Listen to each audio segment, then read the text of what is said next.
Hola, hola, Hola. hola Dan, ¿cómo Hola, estás? Mons. Hola a todos. ¿Cómo están? Hola otra vez. Hola, Armando. Hola Armando. Armando dice hola. A una nueva edición de su podcast favorito, Las Las... Palomeras. Wow, hermoso, hermosa introducción. Un miércoles más. Un miércoles más Gracias por a su lado. acompañarnos. Así es, recuerden, como todos los episodios, tiene ese hermoso drinking game diseñado por Armando Armando. en Venganza Es y correcto. búsquenlo en nuestras redes. Recuerden, en Twitter, Instagram, Facebook. Ya lo encuentran. Vayan a encontrarlo Acá les dejamos el enlace también. y regresen a disfrutar de todo este episodio. Y bueno, hoy vamos a estar hablando de lo mejor del 2019. ¿Se acuerdan del 2019? Apenas nos acordamos. Fue hace tanto tiempo. Pero como siempre les decimos, estas son las cosas marcadas para nosotras en 2019, pero siempre nos interesa saber cuáles fueron sus películas favoritas y sus series favoritas de 2019. Por favor, díganos por acá, en redes. A lo mejor hay algo que no vimos este 2019 y nos encantaría Hay ver. algo que no vimos. Es muy Seguramente hay probable, algo que cada no vez vimos. nos saturan más de contenido. Así es. Bueno, pero tiene toda la razón, Mucho Dan, tiene hate. razón que el día de hoy vamos a hablar de estas tendencias que vimos en 2019, que son muy dignas de atención y de comentar, y a lo mejor ustedes lo notaron y queremos exactamente encauzarlo el día de hoy. Exacto. Empezando por este año, siento que hubo muchas comedias, pero muy inteligentes. Yo disfruté muchas series de comedia que caían en la categoría de comedia Ujú. en las premiaciones, en donde se debe tener un género, pero lo que me gustó es una mezcla que hubo de géneros. Ahora que estamos tan saturados de contenido, el contenido busca ser lo más destacado posible. Exacto, sí. Y entonces mezclan muchísimos géneros. Y se vio mucho en estas series que se les llamó de comedia, pero mezclan Son cosas mucho más, por a un supuesto. nivel muy cañón. Y nada, pues la comedia surge de lo absurdo, de lo cotidiano, de estas situaciones, estas áreas grises entre algo muy, o sea, el muy blanco y el muy negro, que es como estos extremos del drama y la comedia. Pero lo que más te llega, lo que más incluso te podría hacer reír es estas áreas grises, que Ujú. son atípicas y por naturaleza son divertidas. Entonces creo que hubo varias series este año que quisiera Lo comentarles hicieron de esa forma. Y de que hecho, hicieron esto. pues justo, o sea, lo que mencionabas, que digamos los mismos géneros, ¿no? Televisivos, televisivos entre comillas, ya. Sí. Así de, La tele, ¿qué es la tele? ¿qué es la tele? Bueno, esto es exacto. De plataformas de streaming, todo esto, se están reinventando a sí mismos, porque bien que mal necesitamos, o sea, ya para destacar, pues, ver estas diferencias, no ver qué es lo que los caracteriza y los particulariza. Y justo, o sea, en ese aspecto creo que cosas como el sitcom, ¿no? Que, Es cierto, sí. digo, han sido súper populares y este año de hecho terminó Big Bang Theory. Oh, wow. No sí. soy fan, quizá ustedes sí son fans. No. Yo no soy Porque fan. además empezó en una época en la que el sitcom era todavía muy tradicional. Exacto, y Entonces... o sea, como que es de los pocos, digamos, series que quedan de esa forma, ¿no? Ajá, sí, O sí, bajo sí. ese formato Ujú. de Good Place, precisamente, ¿no? Que hace estos cambios, precisamente, o sea, toma ese formato que ya es mucho más tradicional y hace de él, o sea, lo hace suyo de una forma totalmente diferente, que más allá de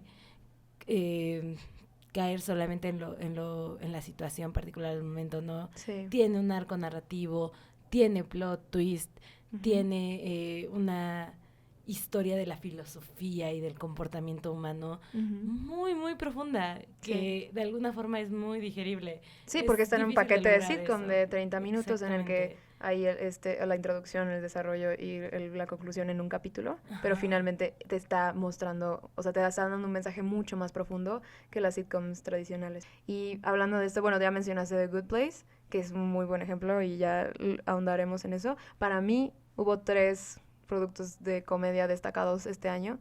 El primero es Fleabag, que sí empezó en 2018 en teoría. La segunda temporada fue en 2019, arrasó en los Emmys. Phoebe Waller-Bridge es esta escritora londinense que, bueno, ella desarrolló la primera temporada como una obra de teatro y la perfeccionó, pero la segunda temporada de alguna forma es todavía más genial. Sí. No sé cómo lo logró, pero es genial. Y lo que sucede es que ella, como personaje, como protagonista, es súper imperfecta, tiene todos los vicios, tiene todas las inseguridades, es autodestructiva hasta cierto punto, pero al ser tan humana, empatizas con ella, quieres que le vaya bien, quieres que aprenda, quieres que ya no cometa esos errores, te ves reflejada en ella, y yo creo pero esto lo he escuchado tanto de mujeres como hombres, o sea, no creo que sea reservado, el personaje está tan bien dimensionado que sus errores también los puede ver un hombre y sentirse identificado y decir, o sea, yo también la riego de esa manera, ¿no? Entonces, y también los personajes que la rodean, me encanta que todos están desarrollados, no son solo vehículos, no son props, están ahí para enriquecer la historia, pero cada uno es rico en sí mismo. Y también tiene un elemento que creo que es lo que la hace destacar, que desde la obra de teatro lo buscó Phoebe Waller-Bridge, que es la cuarta pared. Rompe la cuarta pared de una manera muy inteligente, no es la primera en hacerlo, pero la forma... Que le da, además, en la segunda temporada también. Sí es único. Desde la primera te das cuenta cómo esa cuarta pared, o romper la cuarta pared te está incluyendo en la historia, te das cuenta qué es lo que representas para ella. Y en la segunda temporada lo desarrolla aún más, lo aprovecha aún más de una manera padrísima, que si no la han visto, se las recomendamos, pero amplísimamente. No les queremos ni spoilear. O sea, además, implica detrás, o sea, un gran trabajo a conciencia de escritura, de desarrollo de personajes, de conocer a tu personaje y qué es lo que lo motiva y cómo se mueve. Total. Entonces, o sea, creo que justo por eso es como un aspecto, pues, bastante interesante. Yo diría que es lo más destacable justo de hablar de personas reales, ¿no? Ese es el caso, por ejemplo, de Barry. Barry es muy buena. Es muy buena. Barry, amigos. Barry empezó también en 2018, en 2019 fue su segunda temporada, es de HBO, pero la pueden encontrar. Y tiene muchísimos niveles. Barry es también es un claro ejemplo de esta amalgama de géneros. La premisa es un asesino a sueldo exmilitar que envían a Los Ángeles a matar a un actor. Él va siguiendo al actor, de alguna forma termina en su clase de actuación en una escena improvisada, en un sketch de improvisación, y Barry le aplauden, se siente motivado y de alguna forma él se estaba dedicando a ser asesino a sueldo, pero ahí encuentra una motivación. Estaba deprimido porque pues era como si fuera un trabajo cotidiano de oficina, que ya le había cansado, y encuentra la actuación y se da cuenta de que quiere ser actor. Entonces, simplemente la premisa, ves esta combinación de que en este personaje están encapsulados todos estos matices, y en Barry se exploran cosas. De ahí surge la comedia en los contrastes de su vida, que es este lado del crimen organizado y asesinos a sueldo y todo este lado criminal, que en otras series es el foco, pero aquí es una parte de su vida. Y por otro lado está en esta clase de actuación, que son personas obviamente con una ligereza innata, pero a la vez no le falta el respeto a ninguna de las dos, a los personajes de ambos contrastes o ambos contextos, les da toda la integridad, la actuación, lo que es el arte como escape, todo esto, a todos los personajes los trata con dignidad y encuentra comedia orgánica en estos contextos tan contrastantes. En los dos hay comedia absurda de lo que puede ser humano, porque aunque es crimen organizado y matar gente, pero es algo que es cotidiano para alguien. Entonces en esa cotidianidad salen cosas absurdas, ¿sabes? Además, padrísimo. O sea, creo que aprovechar esta plataforma, ¿no? Que es lo que decíamos también en otros capítulos, ¿no? Que son paquetes mucho más comerciales incluso, para hablar de temas como salud mental. Totalmente. O sea, más que loable. O sea, creo que no lo tenemos en el episodio de hoy, pero una de las cosas que definitivamente a mí también más me gustó de este año en general es que hemos visto muchas más historias y narrativas de salud mental. Por ejemplo, también en Russian Doll lo vemos muchísimo. O sea, a mí me encantó Russian Doll. Sí. Soy fan. Es, o sea, una premisa que creo que sí ya conocemos y hemos visto varias veces.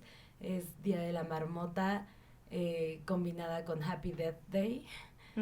¿Más? Sí, total. Y también, bueno, y este tipo de comedia que estamos hablando de la tendencia de no es una nueva comedia, pero es una comedia que combina géneros y es muy inteligente. No solo en series, este año una de mis películas favoritas fue Booksmart. En español se llamó La Noche de los Nerds. Muy buena. Por el mismo título seguramente mucha gente fue como, es una comedia genérica, que ¿por qué iría a ver, no? Es el primer largometraje de Olivia Wilde, esta actriz, si la ubican. Ella dirigió esta peli y la neta es de nuevo una propuesta, es totalmente adolescente, totalmente para gente o bueno, chavos de secundaria prepa, pero el guión es está totalmente arraigado en esta generación. Así como las películas de John Hughes, si ustedes vieron, quizá las conocen, el día de Ferris Bueller, Day Off, no sé cómo se llama, no me acuerdo el nombre en español, El Club de los Cinco, The Breakfast Club, 16 Candles, todas estas películas de los 80 que retrataban a los adolescentes y su lucha diaria al crecer, estos dolores de crecer. Esta lo hace perfectamente, encapsula esa generación de millennials, incluso Zetas, bueno, no, generación Z, porque aquí tiene otra connotación. Ups. Sí, encapsula esa generación padrísimo y tiene estos personajes súper dimensionados. Además se centra en esta amistad de dos chavas, dos niñas que se idolatran entre ellas, que no es esta amistad de chavas que en estas películas adolescentes, si se llegan a pelear, es como, ay, me traicionó, o se besuqueó con mi novio, o le dijo esto a la más popular de la escuela, o una se hizo popular y la otra no. En esta es meramente una relación, una amistad orgánica, que sus problemas son inherentes a la individualidad de cada una, nada más como personas. Son más allá de una enemistad o este tipo de cosas. No, son dos amigas que es una amistad genuina y hermosa y solamente crecen. Sobre amistad entre dos mujeres, inevitablemente llega el punto de precisamente lo que es el nudo. Sí. Y el nudo siempre es, se pelean. Uh-huh. Y bueno, y es orgánico que se peleen, pero la razón por la que se pelean, ahí es donde caen en tropos, y creo que aquí lo evita de una forma muy bonita y la recomiendo ampliamente. Sí es muy adolescente, tiene esta vibra de John Hughes y lo que sea, pero yo creo que sí va... me encantaría que trascendiera como ese tipo de película para esta generación, porque lo hace muy bien. Pues, todos disfrutamos a la edad que sea una buena película de John Hughes. Exacto, y tiene esa cualidad y es padrísima. Me gustó increíble. Mucho. Y bueno, también película, pues la favorita, ¿no? Que llegó precisamente este año. Fue nuestro 2019 en México, sí. Exactamente. Que la verdad, o sea, es una premisa muy real, ¿no? O sea, se basa, de hecho, en la vida precisamente de esta gran... se me olvidó, matriarca. Pues, matriarca. Sí. Pero, o sea, justo es como la locura detrás de la realidad misma, ¿no? Y la comedia que puede sacar de la realidad misma. Y todo este aspecto, o sea, que es, te digo, loquísimo, de cosas que en la realidad vas a encontrarte y que cuando te topas con eso, que en este caso también es como un sector muy exclusivo y muy privilegiado, por lo que es todavía más divertido verlo. Claro, sí. Pero en nuestra propia cotidianidad, o sea, muestra creo que en la cotidianidad en la que estés, en la cotidianidad en la que estés, español, creo que puedes precisamente encontrar ciertas cosas que o sea, dices, esto puede estar en una serie y sería, o sea, verdaderamente risible en todas sus formas, ¿no? Sí. Y justo además creo que lo logra eso que se propone precisamente.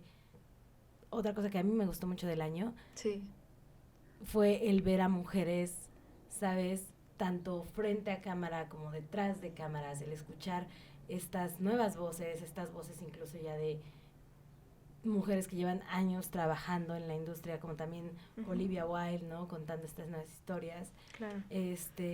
Pues sí, es escuchar voces que tienen muchísimo que decir desde una perspectiva femenina, escuchar nuevas historias, porque además definitivamente la experiencia, ¿no? De ser o de existir como mujer en el mundo, en este momento, hace 50 años, siempre va a tener particularidades muy específicas. Claro. Y son cosas que además, o sea, no solo está padre el verlas, el conocerlas por la representación, sino también porque, y de verdad es algo en lo que yo sí creo mucho, ¿no? Esto de diversificar lo más posible los contenidos que tenemos al alcance. Claro. Porque de alguna forma, o sea, igual que los libros, igual que muchas otras cosas, esto nos ayuda a ampliar un poco nuestra perspectiva de vida. Y mientras más de esto podamos conocer, pues creo que también más podemos entender la experiencia de otras mujeres, de otras personas.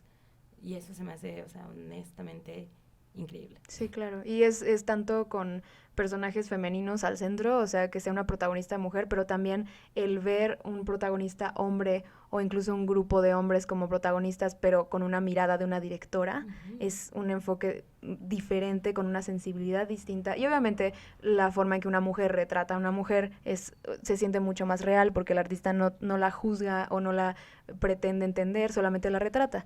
Entonces, sí, o sea, justo estos enfoques se trata como de desplazar ni reemplazar, sino diversificar nada más. Y eso se agradece mucho y este año sí se vio mucho más y espero que lo sigamos viendo. Una que a mí me gustó muchísimo este año, y justo hablando de comedia, es Las Niñas Bien. Uy, sí. O sea, yo la verdad, a mí me encantó, o sea, insisto, creo que ya lo habíamos mencionado en el capítulo anterior. Creo que sí. Pero definitivamente entiendo que no les gusta a todos, entiendo además que, o sea, habla de un sector muy privilegiado y aún así no es como que en ningún momento la narración te diga como de pobrecitas, sino que más bien desde un principio es una crítica a la misma sociedad en toda su totalidad. Sí, pero también me gusta que no la defiende ni la juzga tampoco. Exacto. La está retratando y te está pidiendo a ti, o sea, está suponiendo que a lo mejor vas a hacer un juicio, pero la película misma no lo hace. No lo hace. O no me parece que lo hace. Está muy padre, porque al final de cuentas es una psicología, ¿no? De ese tipo de mujer, de esa clase social, de ese momento en la historia, además. Y que es como, porque además se supone que Las Niñas Bien no es como una novela, ¿no? La adaptación, o sea, sino que más bien es una serie de historias, de crónicas reales, a final de cuentas, de lo que vivía, se me fue el nombre de la escritora. Oh wow, ahí le vamos a super cortar porque... Aquí es donde ustedes nos van a decir, la escritora era tal, punto. y nuevamente, aprendemos todos juntos, amigos. y justo, o sea, creo que es interesante en ese aspecto el saber también cómo se vivía y cómo ella lo vivía, y lo vivía desde dentro, y desde dentro trataba de tomar una distancia como para evaluar y de alguna forma poder comunicar eso a otras personas. Entonces, se me hace muy interesante. La verdad, el trabajo de Alejandra Márquez Abella es increíble, estéticamente es preciosísimo. Sí. Y la autora es Guadalupe Loaesa. Guadalupe Loaesa. Es correcto. Gracias, internet. Dato. Sí. Palomita para ti. Así, lo intentaría, pero no es lo mismo. Yo ahorita la tomo, me la merezco, sí. Entonces, o sea, creo que sí, es la estética que nos muestra ella también. Creo que además es un trabajo muy adecuado para hablar sobre el aspecto del lujo y la superficialidad que ese lujo esconde. Y desde una perspectiva particularmente femenina, que además en ese momento también era muy limitante, ¿no? Y es lo que se puede ver, que una de las mayores frustraciones de esta mujer es que no puede hacer mucho para cambiar su situación. Y yo quisiera resaltar una de las series que también me gustó mucho este año. Es una miniserie que se llama Inconcebible. En inglés se llama Unbelievable. Es muy interesante porque también, bueno, está totalmente basada en la actualidad, está basada en un caso real de una niña que violan, sufre una violación, y al reportarlo, de alguna forma, ella está muy chiquita y de alguna forma la hacen dudar de su propio testimonio y de alguna forma la hacen convencerse de que se lo imaginó, y luego reportan que no existió tal violación, e incluso la demanda en la oficina del condado por un falso informe. Un falso testimonio. Así es. Entonces no solo tienen que vivir con el hecho de que sí la violaron, que no están persiguiendo a nadie, y que además la demanda la ciudad por haber hecho un falso informe que les costó dinero o recursos. Entonces, aparte de que esa premisa es inconcebible, por eso se llama Unbelievable, porque es inconcebible, es una cosa que dices, qué horror que eso suceda y que el sistema le falla así a una persona. Pero también es muy interesante desde la perspectiva que la serie está manejada... Miniserie documental. Es miniserie ficción, es totalmente ficción. Es muy interesante que todo el equipo, está escrita, dirigida y producida por Susana Grant. Lo que me pareció interesante es que la miniserie está puesta en este contexto de un misterio de detectives, o sea, se siente de repente muy como True Detective. No tanto como True Detective, un poquito más comercial, como CSI, como Law and Order. Se siente así, pero lo refrescante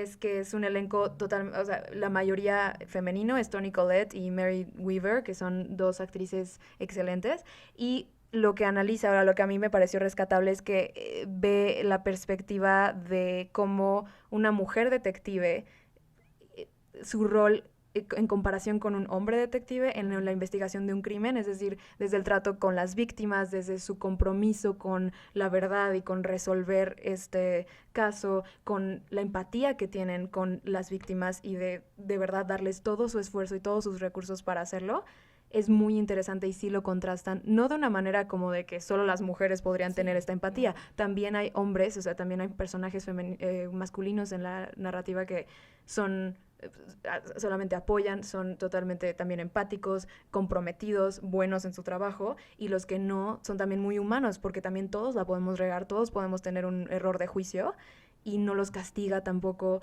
Es muy, muy interesante y en ese formato es también, o sea, te la puedes echar en binge rapidísimo, creo que tiene como 8 capítulos. De hecho, igual, pues justo, ¿no? Hablando como de estos aspectos mucho más densos, incluso. Ajá. O sea, está también una cuestión de género, ¿no? De Mimi Leder, que habla precisamente sobre Ruth Bader Ginsburg, y te cuenta, o sea, su historia de cómo a partir de un caso de discriminación ella se convirtió en una de las mujeres más admiradas y hasta cierto punto poderosas dentro de Estados Unidos, admiradas incluso a nivel mundial, ¿no? Y es muy interesante porque, o sea, justo es ver, digo, mucho se dice, ¿no? Que el feminismo de alguna forma ahorita se dice, ¿no?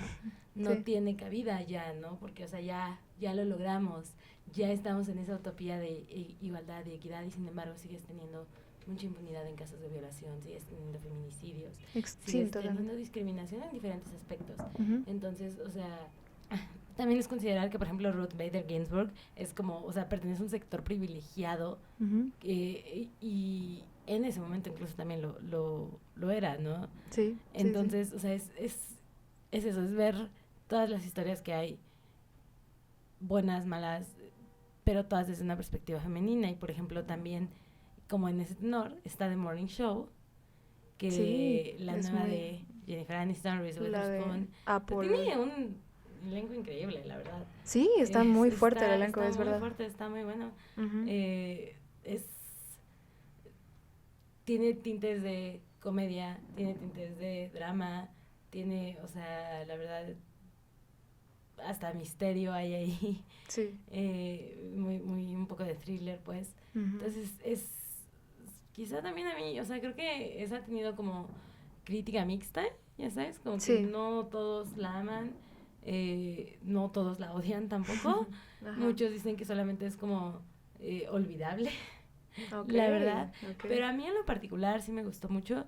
Creo que la premisa en sí es interesante, sobre todo quizás es un poco muy, ¿sabes? Se apoya demasiado al contexto que estamos viviendo actualmente. Eso es lo que siento que la gente está rechazando, como que se están sumando a esta ola de Me Too, yo también, pues, y como solo por exactamente usarla porque está en boga, porque la gente está hablando de esto con esas estrellas, y en realidad narrativamente la forma, el enfoque que le están dando no es nada nuevo, solamente es una historia sobre eso, lo cual no le quita que sea interesante, pero a lo mejor la gente lo está rechazando porque pues no me estás diciendo nada nuevo, de ningún enfoque nuevo.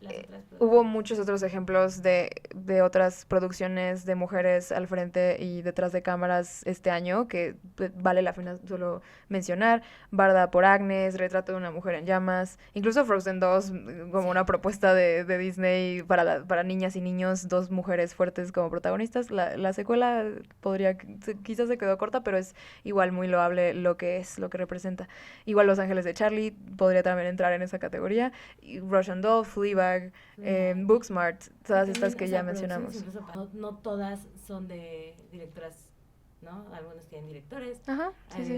Hay otras que quizá no están aquí, pero como High Life, precisamente, que tienen protagonistas hombres. Sí. O al revés, a mí, de mis películas favoritas este año fue, bueno, de 2019 fue Dolor y Gloria, de Almodóvar. Y la forma en que Almodóvar retrata a las mujeres se agradece mucho, viniendo de una voz masculina, y me sigue encantando, y esa película se me hizo gloriosa, ahora sí que dolorosa y gloriosa. Bueno, también creo que otro tema que al menos a mí en lo particular me gustó muchísimo es una nueva ola del terror que estamos viendo, Y yo, la verdad, lo denomino terror inquietante o perturbador, porque justo es una raya, por así decirlo, o entre el terror, digamos, que hace shock visual mucho más frecuente o te hace mucho más evidente, ¿no? Que estás en una situación de terror. Y el suspenso, que digamos, el suspenso nunca termina de definir como esa situación, y a veces puede ser que estés equivocado, que también hace mucho el thriller y todo esto. Sí. O sea, para mí es como un punto intermedio ahí que de hecho hace uso muchísimo del suspenso para establecer el terror precisamente. Y creo que, o sea, justo lo que decía este artículo, te habla un poco de la psicología de lo creepy, ¿no? Porque, o sea, está en inglés el artículo, perdón. Que es precisamente este aspecto de lo perturbador. Y te explica que, digamos, lo verdaderamente atemorizante de esa situación. Y precisamente lo que dice este estudio es, o sea, que lo que diferencia a esa situación, a una situación perturbadora de otras situaciones, es la incertidumbre. Entonces siempre estás en la incertidumbre de no saber si es verdadero peligro o si en realidad tú estás leyendo mal una señal social. Lo que te decía, ¿no? Aquí el suspenso precisamente juega un papel muy grande, utilizado como herramienta más allá de como género per se, porque es lo que genera esa expectativa, ¿no? Que está constantemente ahí. Y además pues toca cuestiones, o sea, son narrativas que a partir de este tipo de terror en particular toca cuestiones psicológicas en términos de personajes, e incluso hace críticas sociales y políticos respecto a nuestro contexto actual, que de hecho para eso también sirve el terror y siempre se ha caracterizado por representar ciertos miedos, ¿no? De las sociedades en particular o en un momento en particular. Claro. Y por ejemplo, yo creo que eso, o sea, este año lo vimos muchísimo con Midsommar. Total, o sea, sí es lo que estaba pensando. Analizar toda la psicología de culto e incluso de ya estando dentro de ese lugar, que a mí, o sea, yo decía que lo ejemplifica tan bien, porque justo es tomar a una serie de personajes y sacarlos de su contexto, total y completamente, para meterlos en otro contexto social del cual no saben cómo funciona. Entonces, o sea, creo que esa para mí sería como la que este año lo ejemplifica muy, muy bien. Sí. Pero también, y esa pues es de Ari Aster, pero también tienes el trabajo de Jordan Peele. Oz. O sea, Oz está por un lado, que además creo que Oz, el logro o el gran mérito que tiene que ver dentro de esto de terror inquietante es que la tensión la logra mantener todo el tiempo. Es verdad, sí. Y eso es precisamente como por este suspenso de que no sabes en dónde están, de que está, o sea, todas las acciones suceden en la noche y los primeros minutos también de la película, o sea, hay muchas cosas, muchas señales que tú ya estás preparado para que algo pase y no pasa, y no pasa. Y este hombre lo alarga lo más que puede, ¿sabes? Para que cuando de verdad pase, o sea, no solo sea una sorpresa, sino que sea como de, o sea, sabía que iba a pasar.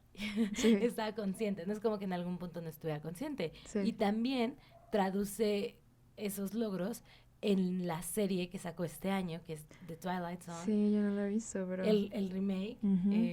No, joya, chicos. Si tienen oportunidad, véanla, la verdad. Y aborda mucho comentario social y político, como lo hace, pues, la mayoría de las producciones de Peele. Digo, creo que desde hay división racial, que es, desde mi perspectiva, la verdad, lo que yo creo le sale mejor a él. Cuando aborda esas temáticas, siento que es cuando más brilla. Sí. Y particularmente la de este capítulo que se enfoca en eso, a mí se me hizo la hora, creo, más desesperante de mi vida. O sea, sentí el terror, porque además es una alegoría, entonces, o sea, que habla sobre como estos encarcelamientos, ¿cómo se dice? Discriminatorios, ¿sabes? O sea, con base en su raza. Ajá. Ya. Y, o sea, de verdad, es como de... Yo creo que supo transmitir muy bien esto de sentirse que bajo ninguna circunstancia o cosa que pudieras hacer, ibas, si eres una persona negra en Estados Unidos, o afroamericana más bien, disculpen chicos, si eres una persona afroamericana en Estados Unidos, ese riesgo está ahí todo el tiempo y no hay nada que tú puedas hacer para detenerlo. Pero también habla de otras cosas, habla sobre la manipulación rusa en las elecciones, también con una alegoría Wow. que habla sobre precisamente extraterrestres que llegan a invadir y no sabes en qué momento ya están ahí, y tiene mucho que ver también con Facebook porque dice como de ya sabemos todo de ti. Wow. Exacto. Okay. Wow. Hola Palomeres, oigan, queremos solo aclararles que a la fecha de grabación de este capítulo no se había estrenado la película Parásitos, que obviamente habríamos incluido en lo mejor de 2019 si lo hubiéramos visto para ese entonces, así que quiero que sepan que está más que incluida en este video, aunque no la vean tal cual. Que también entra con otra que se nos olvidó mencionar. Y esa sí no tenemos pretexto, excusa ni nada, pero es Chernobyl. Para los que están viendo el video, pueden escuchar nuestra opinión completa en Spotify de Parásitos y Chernobyl. Sí los mencionamos, solo no aquí. Y Saludos. nos vemos allá. Saludos. Sigan viendo el video. Este año hubo muchas conclusiones, hubo muchos finales de serie. En otro capítulo Nos ha gustado mucho el escuchar sus voces y cómo complementan nuestras voces siempre. Así es. Y acuérdense también que la versión completa de esta conversación la pueden ver en Spotify. Bueno, la pueden escuchar en Spotify, en el podcast completo. Y para los que nos están escuchando en Spotify, la versión completa así está aquí, pero pueden ver una versión muy divertida con nuestras bellísimas caritas en YouTube. Y es un poquito más corta, pero les juro que es muy divertida. Así es. Véanlo y síganos en nuestras redes sociales. Como ahí están, aquí las encuentran. Exacto, las dejamos aquí, y si no están aquí abajo, están en nuestro canal de Spotify. Así es. Gracias por acompañarnos en un episodio más, Armando los Controles. Saludos. Y Ya lo dormimos. nos vemos la próxima semana. Chao. Chao.